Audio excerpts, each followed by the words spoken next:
Vou aguardar mais alguns minutinhos aqui para ver se os outros alunos, se entram mais alguns alunos aqui na nossa sessão de web conference. Gostaria de pedir para os alunos que já estão aqui na sala, se estiverem me ouvindo, por favor, confirmem aqui com o sim, esse botãozinho que tem um tique verde.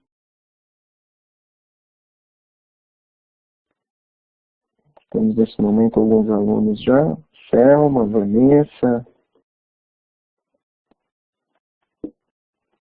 Ok, estou vendo que vocês estão me ouvindo bem. Que ótimo.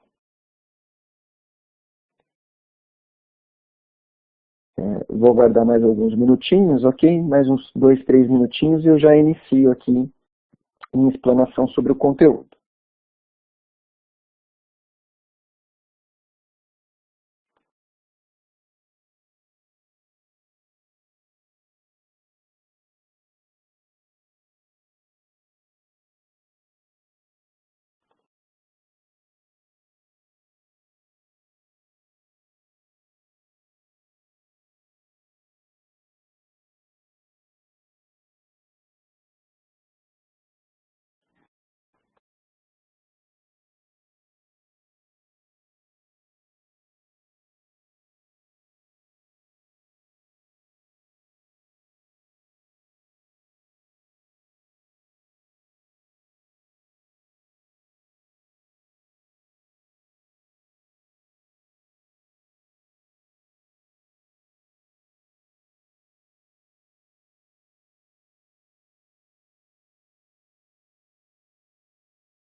Ok, então estou de volta aqui. Agora são 10h05. Vou dar início então aqui ao nosso conteúdo de revisão das unidades 5 a 8 da disciplina de Tecnologia Educacional. Só um minutinho. Então, só para a gente recordar o que a gente já viu até aqui, nós tratamos na unidade 1 do cenário das tecnologias de informação e comunicação, como que as novas tecnologias têm mudado o cenário da educação. Esse foi o tópico da unidade 2. E nesse sentido, nós começamos a abordar as principais competências que são requeridas dos professores na contemporaneidade. Não se dá mais para pensar a educação de um ponto de vista rígido, em que não haja interação, em que o professor é aquele sujeito que vem e deposita a informação na cabeça do aluno. Precisa haver aí uma contribuição mútua, professores e alunos, sabendo aproveitar bem o que há de melhor entre essas duas pontas. Na unidade 3, a gente trabalhou com o conceito de hipertexto, esses nós de informações que existem numa rede textual, que podem levar para caminhos diversos de informação e de conhecimento. E na unidade 4, a gente trabalhou com o conceito de web colaborativa, abordando diversas ferramentas diferentes, passando pelo podcast, pela wiki, pelos fóruns, entre outros. E agora, nesse momento, nós vamos tratar então das próximas 4 unidades, que seria a unidade 5, a formação de professores para o uso de tecnologias na educação, a inclusão digital e inclusão social, a educação à distância e uma metodologia de prática educativa chamada WebQuest. Então, como que eu imagino aqui que vai ser o nosso tempo aqui? Nesses próximos 15 a 20 minutos, eu vou iniciar então essa explanação mais geral dessas 4 unidades de estudo. E daí, mais para o finalzinho, eu abro para perguntas, para comentários de vocês, e a gente pode dar sequência na nossa troca de informações aqui. Tudo bem? Então, fiquem à vontade para inserir comentários aqui durante a minha explanação, e daí no final eu vou retomando esses comentários ou dúvidas que forem aparecendo. Tudo bem, então vamos lá. Formação de professores para o uso de tecnologias. Então, eu comecei esse material dizendo o seguinte, que há diversos desafios colocados às instituições educacionais, desafios que envolvem a percepção da escola no trato da violência, na falta do preparo de alunos, no excesso de burocracias que existem nas instituições de educação. Mas um dos assuntos principais é exatamente a incorporação das tecnologias de informação e comunicação dentro das práticas pedagógicas presenciais. E tanto presenciais quanto à distância. E que vale ser encarada também como uma necessidade prioritária. Pois estamos falando aqui das questões que envolvem os modos atuais de ensinar e de aprender.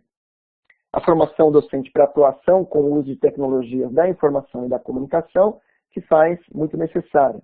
Isso porque o professor, em sua formação inicial, em geral, tem pouco ou nenhum contato com esses recursos, na perspectiva de uso para o processo de ensino e aprendizagem. O mesmo ocorre com as questões relativas às modalidades à distância. Esta situação será refletida mais adiante nas suas práticas educacionais dentro da escola. Então, o que isso quer dizer? Estamos vivendo uma fase de transição. As escolas, os alunos, os professores estão tendo que se adaptar a uma nova realidade tecnológica. Uma realidade que envolve uma preparação. E a gente pode perceber que essa preparação ainda está numa fase inicial, ainda está engatinhando. Quantos de nós não percebemos que o aluno chega na sala de aula com o celular, que é um aparelho dotado de inúmeras possibilidades de aprendizado, mas ele não sabe utilizar muitas vezes. Muitas vezes é o professor que não sabe utilizar as ferramentas tecnológicas. E muitas vezes é a escola que não sabe se apropriar desses novos recursos para criar um ambiente que propicia ali ensino e aprendizagem de uma forma dinâmica, de uma forma prazerosa, de uma forma criativa. Então, estamos aí nesse processo de aprendizado sobre como utilizar a tecnologia a favor da educação. Nesse sentido, nós temos aí 3 grandes áreas que precisam ser compreendidas. Né? A atuação docente é marcada por 3 grandes competências que se referem ao planejamento, à mediação e à avaliação dos processos de ensino e de aprendizagem em ambientes presenciais ou virtuais. Nesse sentido, o professor é o responsável por todo o processo que será desenvolvido no processo educativo. Então, durante o planejamento, espera-se que o professor trace os objetivos de aprendizagem e que recupere esses objetivos nas etapas de planejamento, mediação e avaliação. Então, vamos entender aí um pouquinho isso, né? Em conjunto, materiais, atividades e recursos serão subsídios para o desenvolvimento dos alunos. Esse processo de planejamento pelos professores é importante, uma vez que eles sentem-se pertencentes ao ambiente de aprendizagem organizado por eles.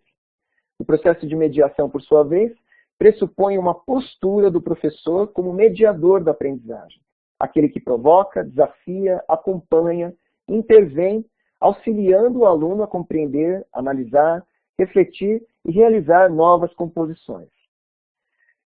Vocês estão sendo preparados para lidar com essa nova geração de alunos que serão nativos digitais. Muitos de vocês talvez já sejam de uma geração de nativos digitais, que já cresceram, nasceram e cresceram numa casa onde tinha um computador, tinha internet, desde pequenos.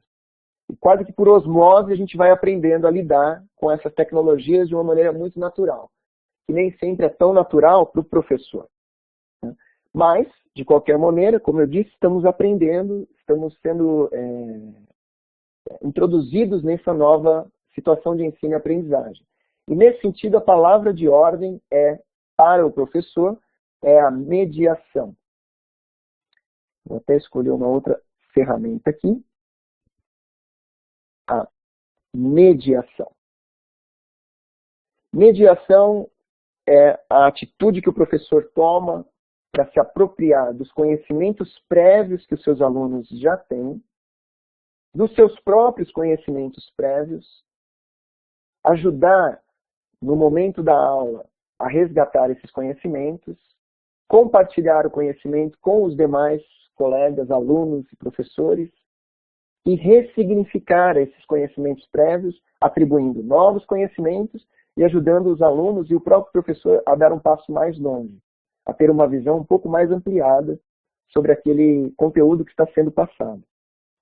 Então, vamos ler novamente aqui mais um trechinho aqui da nossa revisão. Estamos aqui. A atitude, o comportamento do professor que se coloca como facilitador, incentivador da aprendizagem, que se apresenta com disposição de ser uma ponte entre o aprendiz e sua aprendizagem, não uma ponte estática, mas uma ponte rolante, que ativamente colabora para que o aprendiz chegue aos seus objetivos. É a forma de se apresentar e tratar um conteúdo ou tema que ajuda o aprendiz a coletar informações, relacioná-las, organizá-las, discuti-las com os colegas, com o professor e com outras pessoas, criando assim interaprendizagens, até chegar a produzir um conhecimento que seja significativo para ele. Conhecimento que se incorpore ao seu mundo intelectual e vivencial e mesmo a interferir nessas conclusões.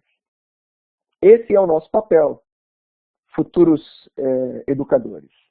Ajudar a criar um ambiente propício para o ensino e para a aprendizagem, em que o aluno possa, num primeiro momento, conhecer a opinião de diferentes pessoas, sejam elas outros colegas, alunos ou outros professores, chegar ao ponto de entender a sua própria opinião sobre o assunto, e com esse conjunto de novas informações, atribuir uma visão mais larga sobre aquele conhecimento inicial que ele tinha.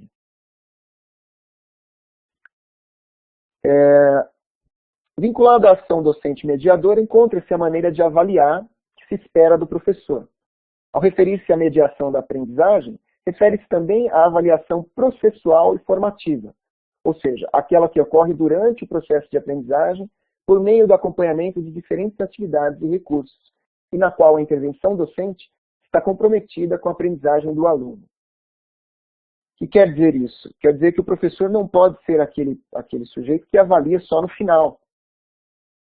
Numa situação em que a aprendizagem ocorre por meio de tecnologias, o professor deve estar preparado para avaliar de maneira processual e formativa, durante todo o percurso de aprendizagem.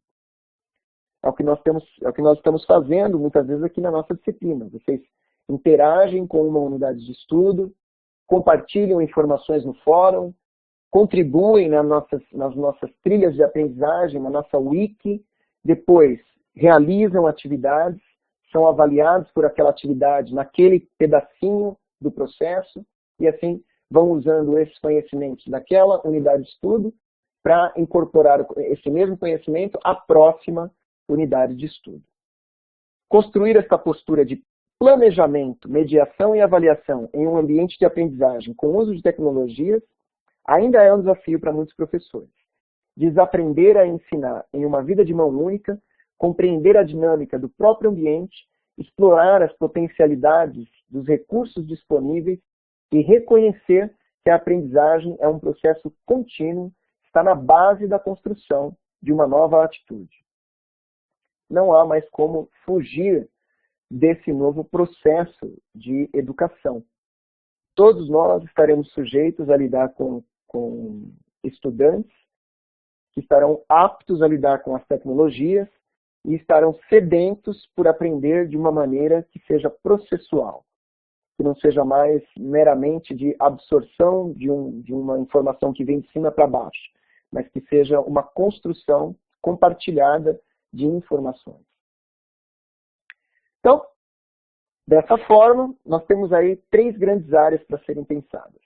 A proposta educacional da instituição, da escola, a experiência e o contexto do professor e o potencial da tecnologia.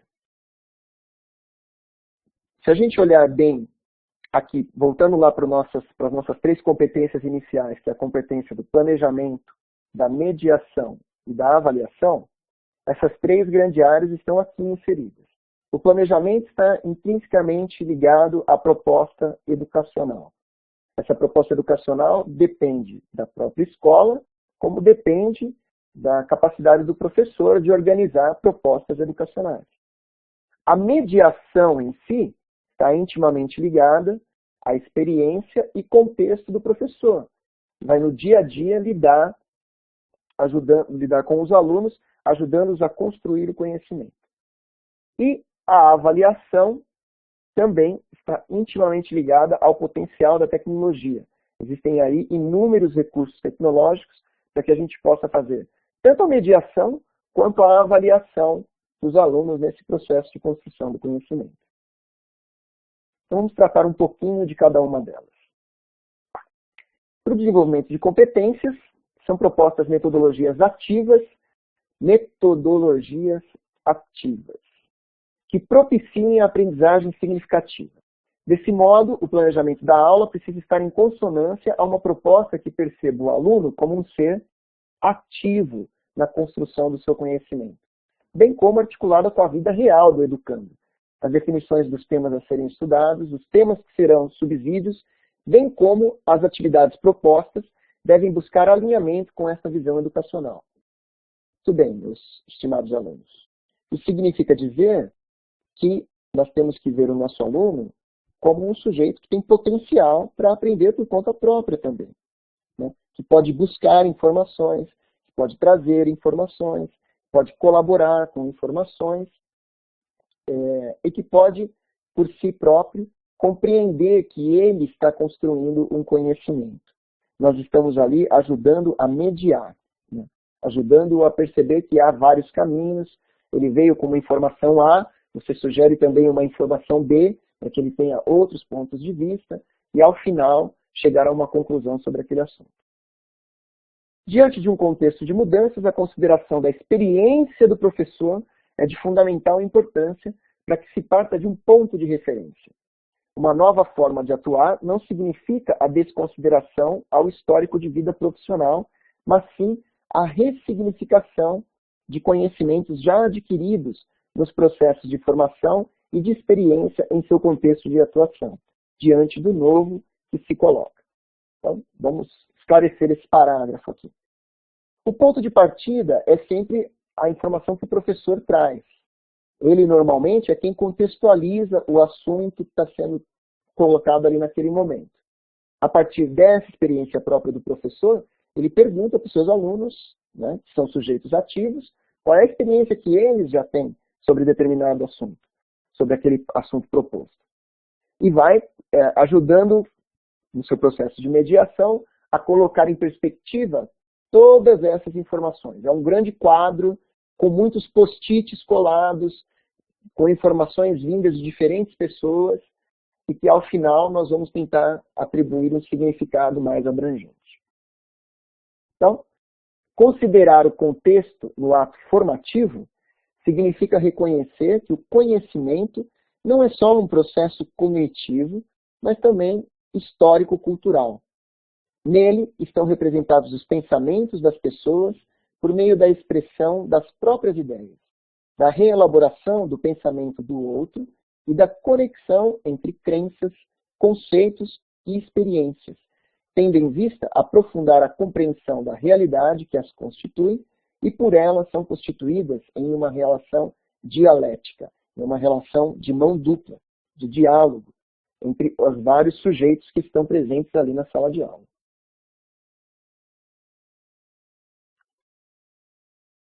Por último, nessa primeira etapa, a gente está falando agora do terceiro bloco, que seria o potencial da tecnologia.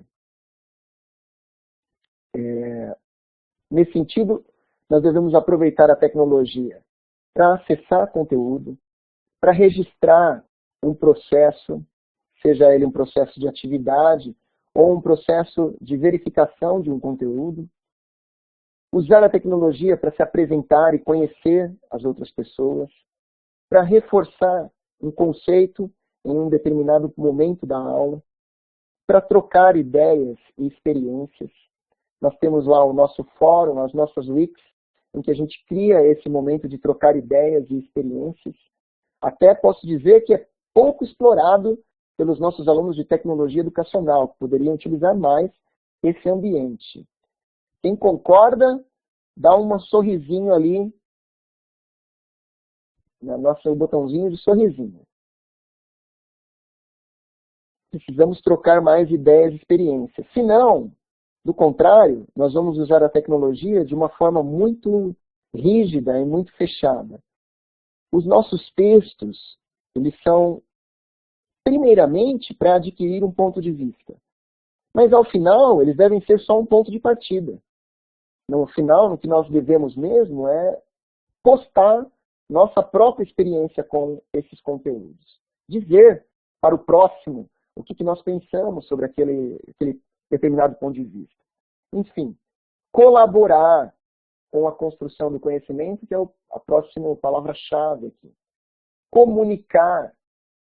Né? Todos nós temos maneiras diferentes de comunicar, especialmente com o uso de tecnologias. Uns preferem colocar o link, outros preferem copiar o texto e colar, outros preferem comunicar por meio de vídeos, outros por meio de áudios. Enfim, nesse sentido, é possível produzir conteúdos, conhecimentos de forma tecnológica, né, e compartilhar com outras pessoas, com outras comunidades. É assim que se faz o saber acadêmico. É assim que a gente tem que trabalhar no mundo da educação.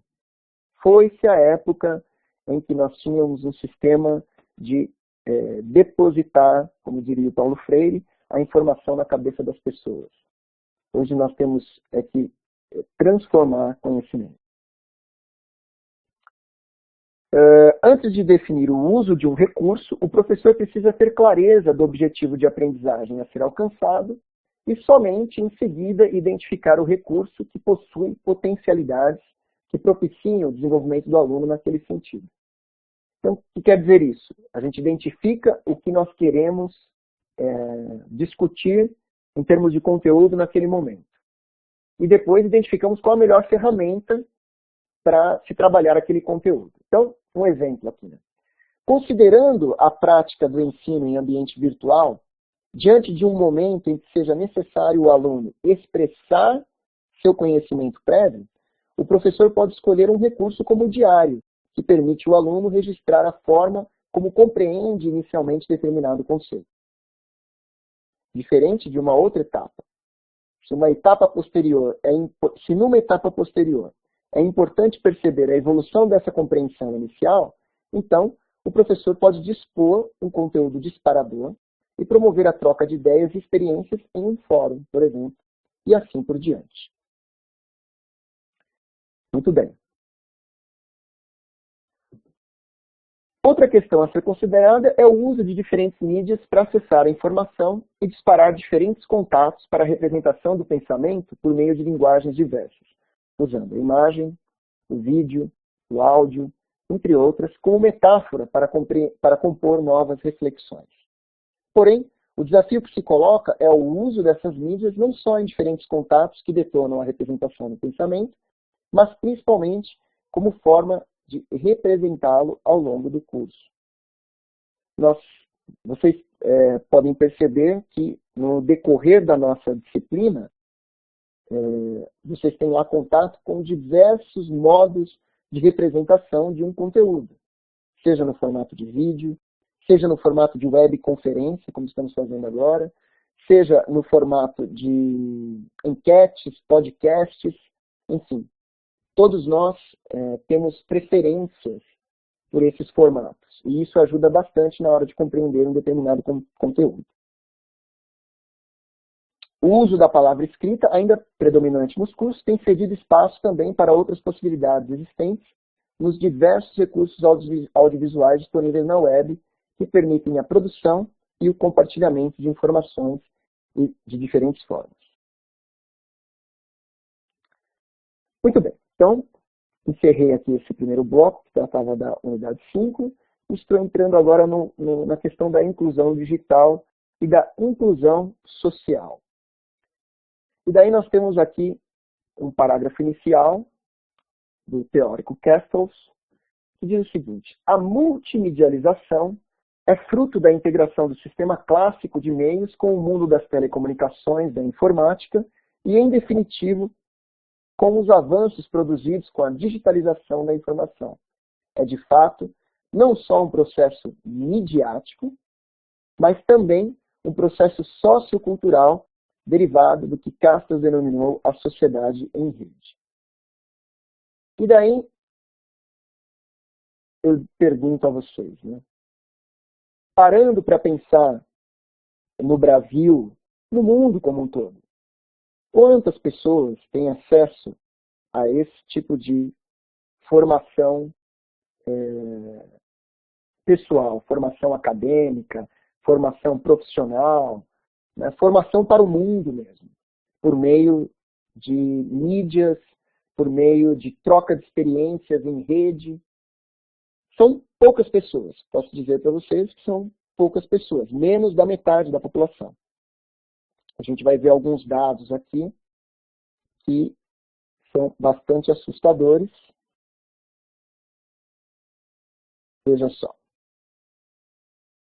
No nosso conteúdo de aula, nós temos algumas informações que já estão desatualizadas. São do censo de 2000. Estamos em 2013. Então, para essa webconferência, eu trouxe alguns dados mais recentes do ano passado, de uma pesquisa realizada pela FGV, que foi patrocinada aí pela Fundação Telefônica e Vivo, dizendo o seguinte, que o Brasil, aqui, ocupa a 72ª posição no ranking mundial de inclusão digital, entre os 156 países pesquisados, com 51,25% da população com algum tipo de acesso às plataformas pesquisadas, que iam desde computador, tablet, celular, até recursos mais simples como televisão, rádio, enfim. Apenas 51,25% da população brasileira tinha acesso a algum tipo de plataforma. Uma média um pouco acima maior do que a média global, que é de 49,1%. Comparado com países de primeiro mundo, o nosso índice está bem baixo. Se a gente levar em consideração que países como Suécia, que é a primeira colocada, tem um percentual de inclusão digital no campo aí de 95%, e a Islândia também, 95,5%.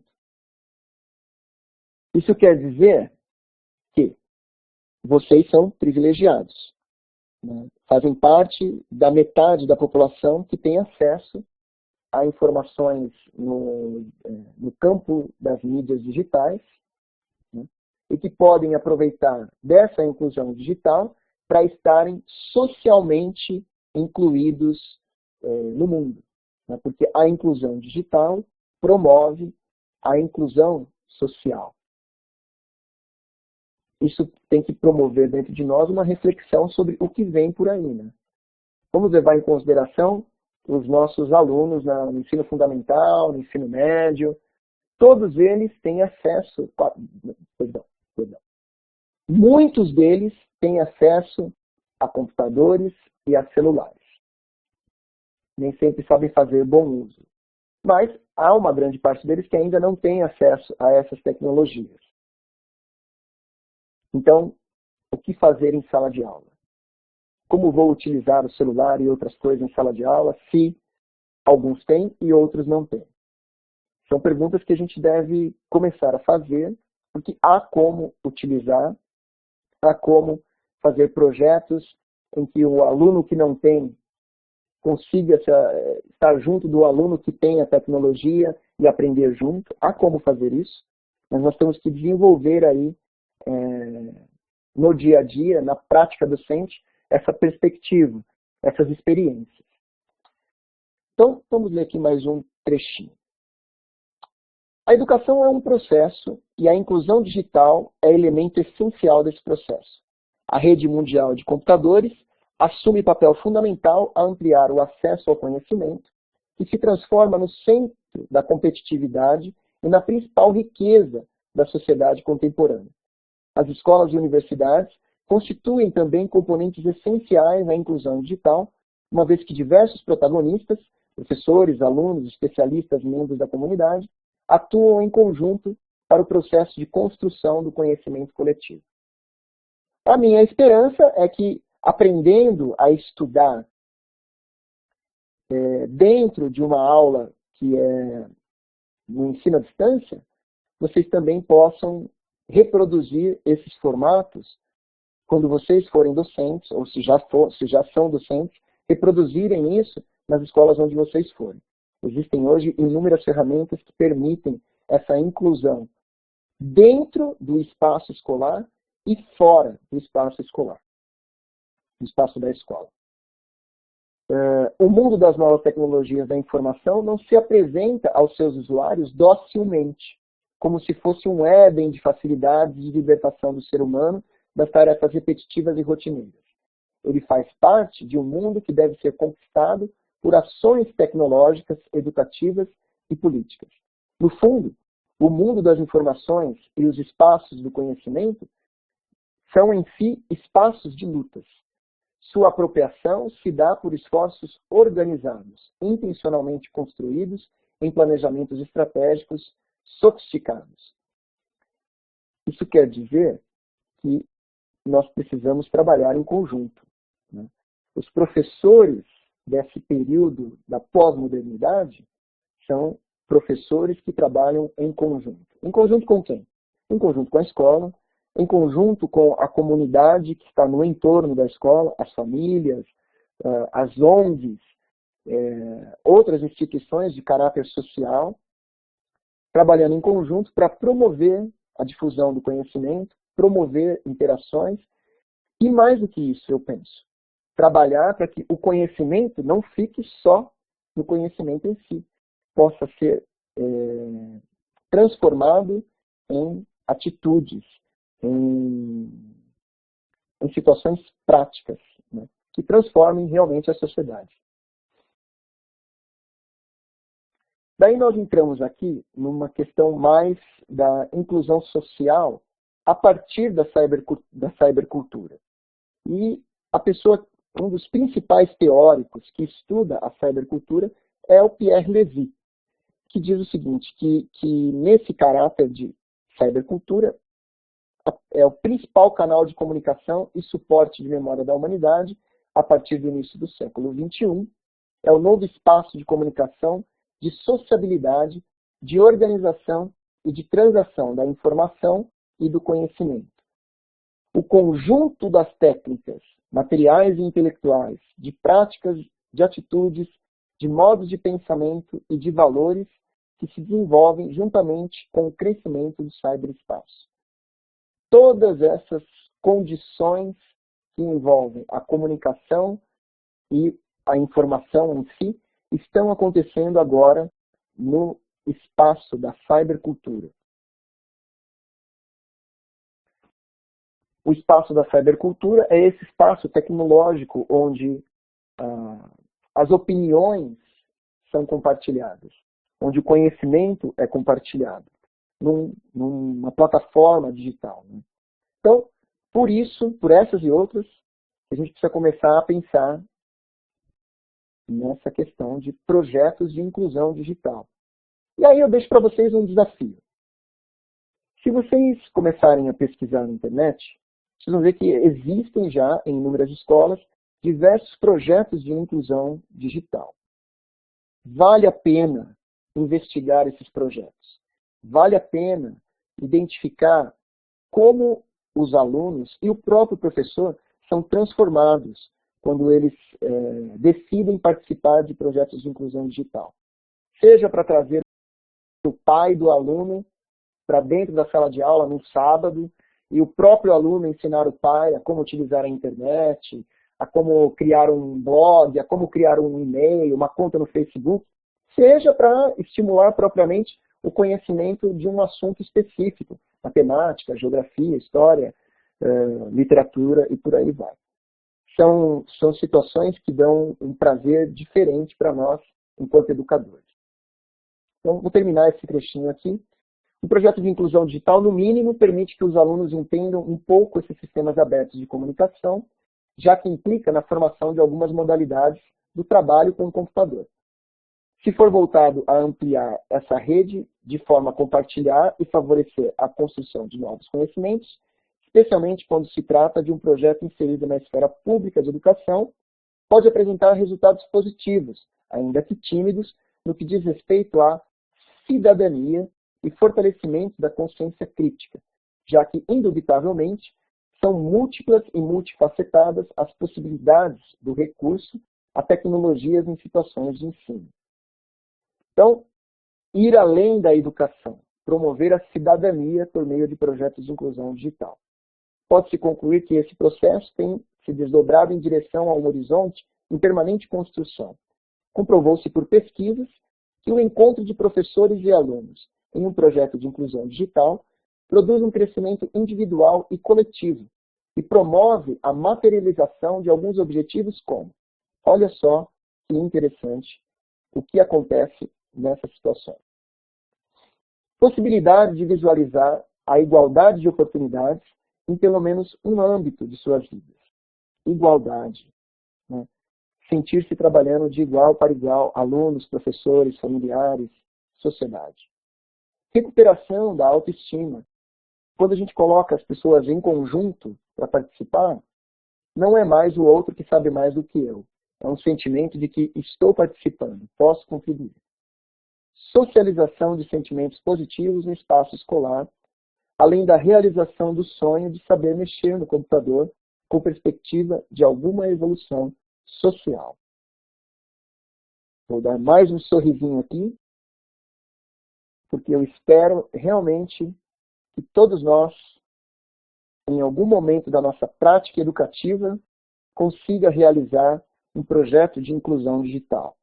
Já que vocês estão aprendendo sobre tecnologia educacional, nada melhor do que ter uma situação onde vocês possam colocar em prática esses conhecimentos.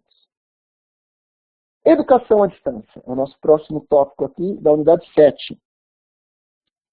Educação à distância. A educação à distância é a modalidade educacional na qual a mediação didático-pedagógica nos processos de ensino e aprendizagem ocorre com a utilização de meios e tecnologias de informação e comunicação com estudantes e professores desenvolvendo atividades educativas em lugares ou tempos diversos. Nós temos aqui, deixa eu ver, 1, 2, 3, 4, 5, 6, 7 alunos de um universo de mais de 100 alunos que estão matriculados na minha disciplina. Esses 7 alunos, muito dedicados, obrigado, estão aqui comigo em tempo real, aprendendo sobre esses tópicos. Mas, como diz aqui o conceito de educação à distância, os outros 90, 100 alunos terão acesso a esse conteúdo, mas posteriormente, gravado, ficará disponível lá no link do YouTube. Mas todo esse processo chama-se educação à distância. Muito bem, vamos tratar aqui de algumas coisas mais específicas. Reparem aí na evolução dos processos de educação à distância que nós tivemos. Lá pela década de 40, o principal formato de educação à distância era feito por meio de material impresso. Livros, cartas, telegramas, apostilas, que eram enviadas para as pessoas que estavam matriculadas nos devidos cursos e que depois enviavam suas atividades de volta para a escola ou para o centro de avaliação para que fossem aí aprovadas ou reprovadas. A segunda geração já pôde contar com tecnologias como rádio e televisão, né? Melhorou bastante a maneira de comunicar o conteúdo. Você tinha aqui agora a possibilidade de incluir áudio e imagem em movimento. A terceira geração, já décadas de 60 e 70, puderam contar com tecnologias de teleconferência, gravação de fitas de áudio e vídeo. Quantas pessoas que vocês conhecem não foram educadas, por exemplo, pelas teleaulas e puderam utilizar muitas vezes de teleconferência para interagir com os professores. Já a quarta geração, que somos nós, puderam utilizar dos computadores e da própria rede, né, da internet, para se apropriar dos conteúdos e desenvolver outros processos de construção de conhecimento. E daí uma coisa interessante. É preciso lembrar que uma geração de tecnologia não foi substituindo a outra. À medida que as diferentes tecnologias se incorporaram à educação à distância, elas foram também compondo o cenário e, ao mesmo tempo, coexistindo. Isso quer dizer que nós não deixamos de utilizar material impresso, não deixamos de utilizar recursos como rádio e TV ou teleconferência.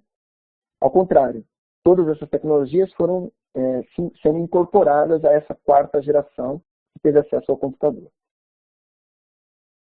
Ok. Aí eu vou pular esse pedacinho aqui, porque senão o nosso tempo vai ser curto. Aqui está refletindo ainda os diversos formatos de didática da educação à distância. Eu vou só citar aqui, voltar um pouquinho. Vou só citar aqui, que foram os modelos de conversação, modelo por correspondência, modelo professoral e o modelo tutorial, que é esse modelo que nós estamos utilizando aqui nas nossas disciplinas online. E dizer o seguinte, para concluir esse tópico de educação à distância. O aspecto principal, em termos de didática, é esse que o professor Valente comenta aqui, defendendo a abordagem denominada como estar junto virtual.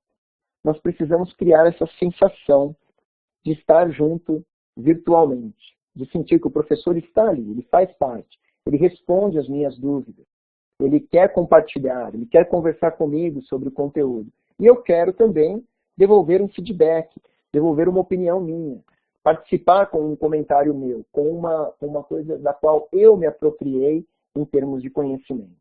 Isso é o que precisa acontecer, né? Muitos de nós ainda não interagem dessa forma. Vamos fazer aqui uma enquete rapidinho. Quantos de vocês já participaram de alguma das nossas wiki ou já interagiram no fórum? Dê um tiquezinho lá com o botão. Eu vou limpar aqui a nossa primeira pesquisa e vou fazer agora novamente. Dê um tiquezinho com um sim ali. Só para eu ter uma ideia. Dos nossos 7, quantos já participaram de alguma wiki ou já participaram ali no fórum? Ó, a Simone já participou. Mais ninguém? A Janaína ainda não. Ok. Então, pessoal, tá empatado, hein? Quem vai desempatar? E a Selma já participou. Aqui o Blackboard West, que eu não sei quem é, deve ser alguém lá da equipe técnica do EAD, já participou. Muito bem.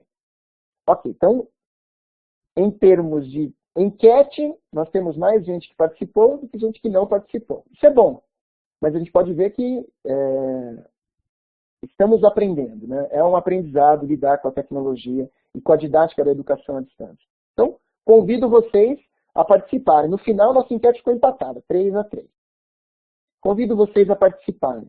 Quanto mais vocês estiverem familiarizados com as ferramentas, melhor vai ser para a sua formação profissional. Mais familiarizado você vai estar quando tiver que instituir algum tipo de ferramenta como essa na sua prática docente. Vamos terminando aqui. Por último, eu vou entrar aqui nessa questão de aprender por projetos usando a metodologia WebQuest. O que eu pretendo fazer aqui? Eu tenho mais ou menos 13 minutos para terminar a webconferência, então eu vou pular um pouquinho essa questão do planejamento pedagógico. Na verdade, vou fazer um apanhado rápido. Trabalhar por projeto nada mais é do que estruturar uma atividade que envolve conhecimentos. Isso significa que nós temos que ter, antes de tudo, um objetivo. Qual é o objetivo? Eu quero que meu aluno conheça a teoria do fulano, mas conheça também a teoria do Beltrano e se posicione. Eu sou mais a favor desse ponto de vista ou daquele. Isso é um objetivo educativo. Mas eu posso ter um outro objetivo. Eu quero que meu aluno aprenda uma técnica. A técnica de, por exemplo, a técnica de desenhar ou de tratar uma imagem usando o software Photoshop. É um outro objetivo educativo. Então, primeira coisa, definir um objetivo. Eu quero que o meu aluno, eu quero que a minha sala conheça as características dos 5 continentes. Vamos começar por aqui. Quero que conheça as características dos 5 continentes. Vou estruturar a minha atividade a partir de uma metodologia chamada WebQuest. Ou seja, uma metodologia de pesquisa por meio da web. Quase como um caça ao tesouro. Vamos imaginar que seja quase como um caça ao tesouro. Conceitualmente, estamos aqui, a WebQuest é uma atividade didática para os ensinos fundamental, médio e superior, para incluir nas aulas a internet, em especial a busca de informação na rede. Pode desenvolver o pensamento reflexivo e crítico dos alunos, como também estimular a sua criatividade. O principal objetivo da WebQuest é desenvolver a pesquisa dos alunos em sites da internet com critérios e perguntas especificadas pelos professores. A busca pode ser realizada em grupos ou individualmente, conforme o tempo disponível. O tema curricular abordado, conforme o tempo disponível, o tema curricular abordado e a idade dos alunos. Ou seja, nós temos aí as seguintes etapas. Pensar a introdução, a tarefa, o processo, os recursos, a avaliação e realizar uma conclusão. Em termos práticos, a nossa WebQuest pode ser do tipo curta, leva de 1 a 3 aulas para ser explorada pelos alunos e seu objetivo é a integração do conhecimento. Ou pode ser longa, leva de 1 semana a 1 mês para ser explorada pelos alunos em sala de aula e tem como objetivo a extensão e o refinamento de conhecimentos. Muito bem. Você pode utilizar, além das páginas da web, que é o mais comum, você também pode utilizar livros, vídeos e outros recursos. Vamos lá. Objetivos educacionais, eu já falei para vocês. Desenvolvimento de habilidades, já falei para vocês também. Vamos entender aqui na prática. A prática basicamente envolve 2 momentos. Planejar, a parte do professor, que seria definir um tema, ou seja, qual é o assunto que nós vamos tratar, selecionar as fontes de informação, livros, vídeos, sites, deixar em aberto a possibilidade dos alunos encontrarem outras fontes, delinear a tarefa, ou seja, quais são as perguntas que você vai fazer e os seus alunos, no final, terão que responder para criar uma visão geral sobre o assunto.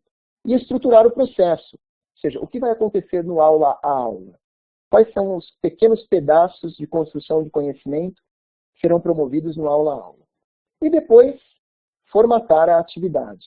Escrever a introdução, escrever a conclusão, inserir conteúdos e, ao final de tudo, elaborar critérios e indicadores de avaliação. Vamos classificar cada uma delas?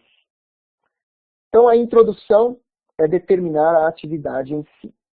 A tarefa, informar o software e o produto que será utilizado para que eles possam realizar a pesquisa. Nesse caso, pode ser a própria internet.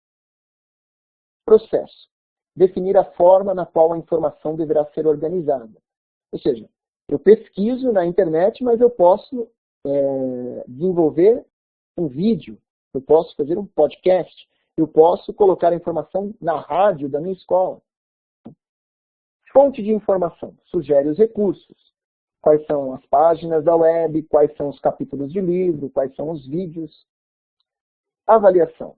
Esclarece como o aluno será avaliado. Ao final, eu quero que o meu aluno desenvolva uma peça teatral. E nessa peça teatral, eu vou verificar se ele conseguiu ter acesso àquelas informações e ver como que essas informações foram transformadas aqui no conteúdo da peça teatral. É uma forma de avaliar.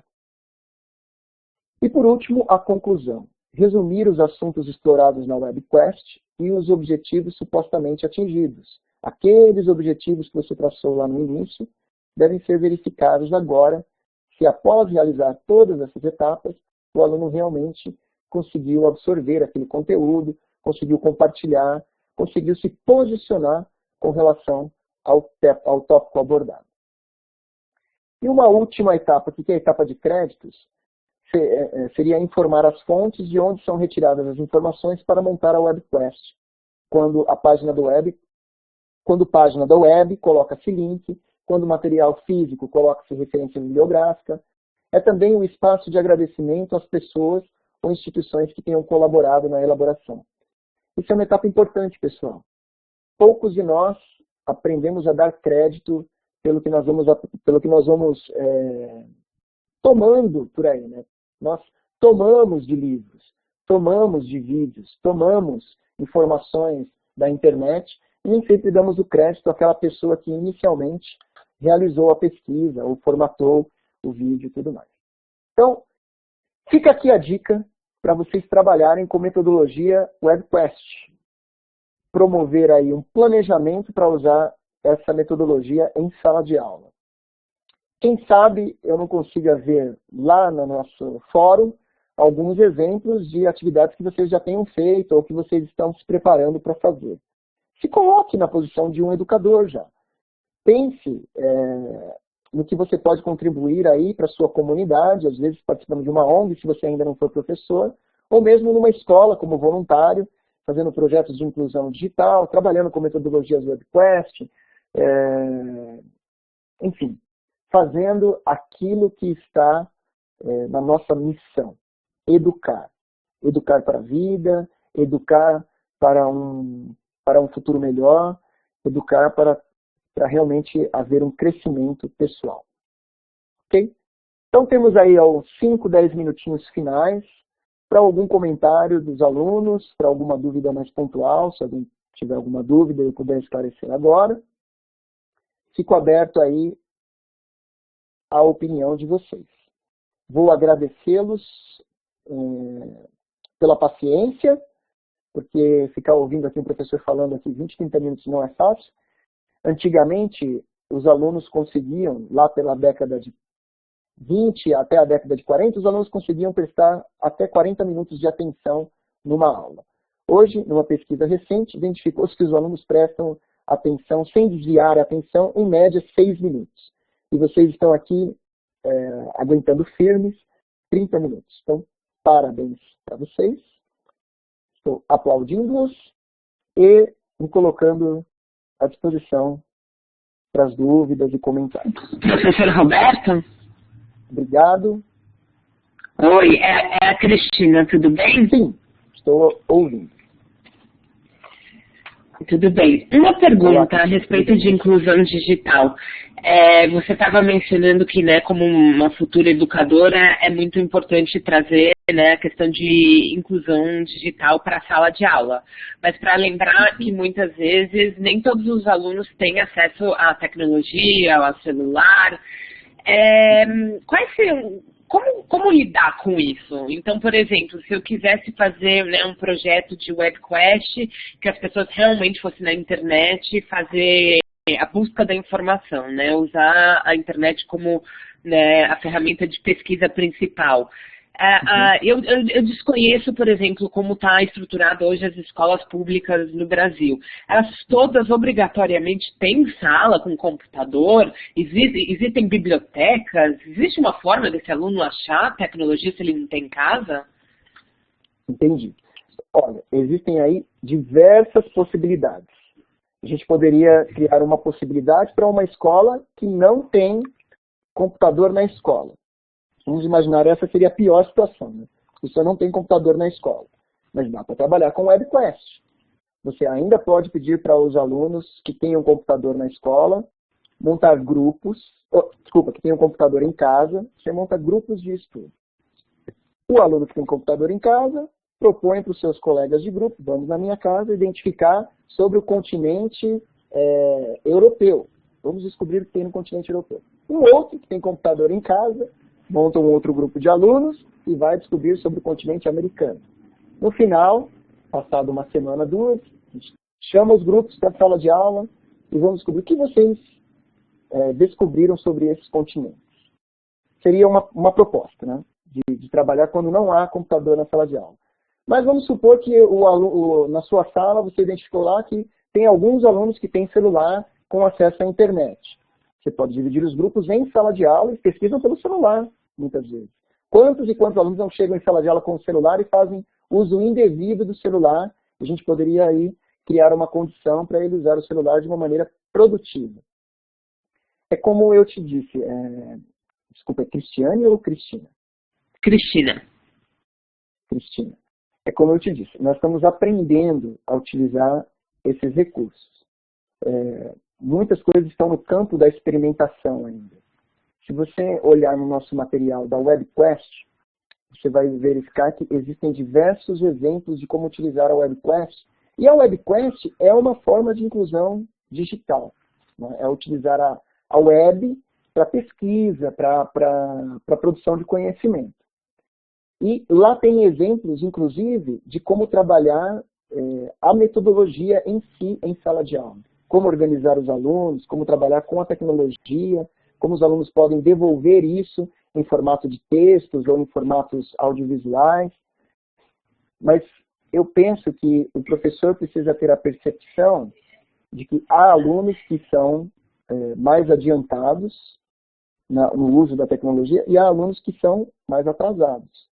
E, ao meu ver, quando a gente coloca o aluno mais adiantado para contribuir com o aluno que está atrasado, o aluno que está adiantado se sente valorizado e o aluno que está atrasado sente que ele é mais próximo do seu colega. Ele pode aprender com o seu colega também, em vez de aprender só com o professor. Talvez ele tenha mais facilidade de aprender tecnologia com o colega do que aprender com o próprio professor. Então, essa relação que ocorre na sala de aula, ao meu ver, é muito positiva. Perfeito, obrigada. Espero que tenha dado assim, um geral, né? Porque são muitas possibilidades mesmo.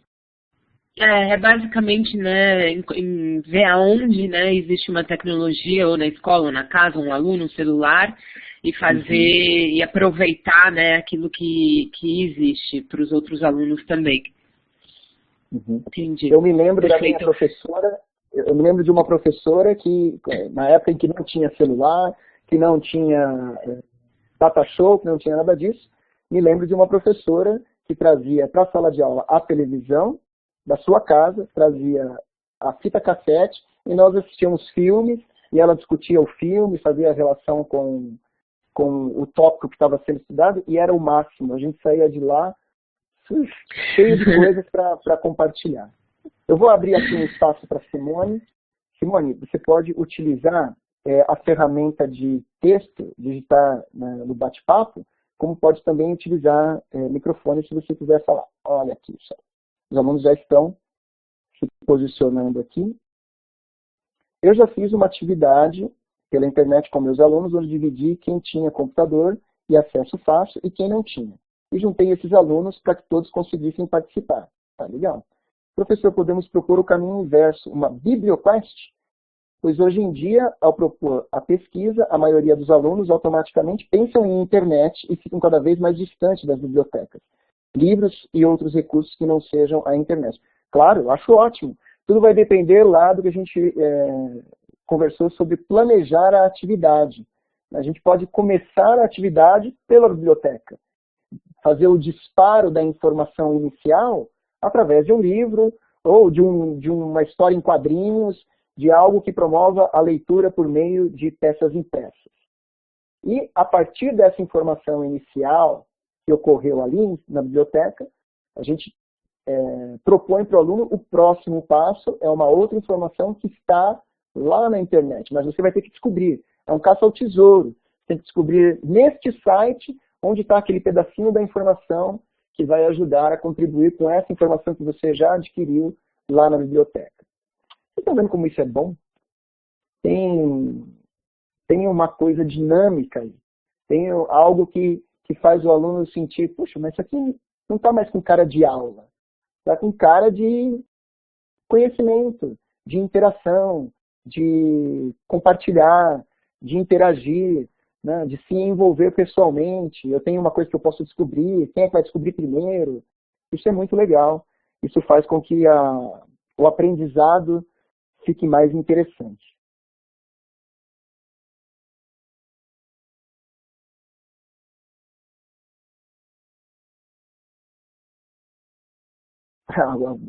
A propósito, meu nome é Érica. Obrigado, Érica. Obrigado aí por compartilhar conosco aí seus pensamentos. Pessoal, eu vou terminar por aqui, porque a nossa webcast, teoricamente, termina às 11, e agora são 11h03. Esse material que está sendo gravado ficará disponível para vocês num link que a equipe técnica do EAD vai disponibilizar. Mas o PowerPoint que eu preparei aqui também ficará disponível na nossa trilha de aprendizagem da unidade 8. Então, vocês podem depois consultar novamente o material, caso queiram estudar para a prova a partir desse PowerPoint. Eu recomendo que vocês leiam o conteúdo mesmo de cada uma das unidades. Ok? Obrigado pela participação de vocês. Estou feliz aqui com a nossa contribuição de hoje. E fico à disposição de vocês também lá no nosso Fale com o Professor, caso surja alguma dúvida mais pontual. Okay? Obrigado aí pelas aprovações que eu estou vendo aqui no nosso bate-papo. Também gostei bastante, aprendi. Sempre aprendo um pouco mais toda vez que posso fazer alguma dessas webconferências. Obrigado, um abraço a vocês e até uma próxima oportunidade. Desejando aí a todos uma boa prova.